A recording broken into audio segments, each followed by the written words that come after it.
God's gifted जर्नीच्या 7व्या भागात आपला स्वागत आहे. सफारी राईडची मजा इथपर्यंतच होती आणि इथून आपल्याला पैदल प्रवास करावा लागते. हनुमान दादा ज्या ठिकाणी उभे आहेत त्याच्याच बाजूला आहे गुप्त नागाची गुफा. यानंतर थंड्या पाण्यात आपले पाप धुतल्यावर हे चढाई बघून मला तिरुपतीची आठवण आली आणि इथं मला सगळ्यात क्यूटेस्ट आणि डेंजरस गोष्टी दिसली आणि आपल्याला जायचं आहे इथं आणि इथून स्टार्ट होते रिअल स्ट्रगल.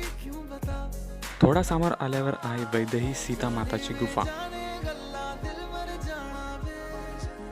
यानंतर स्टार्ट होते सिनिक व्ह्यूज.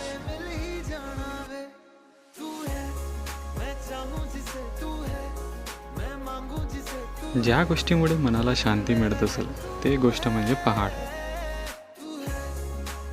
जीवनातला माझा हा पहिला हिल स्टेशन. ज्या हिल स्टेशनवरून मी बघितलं हा ब्युटिफुल सनसेट.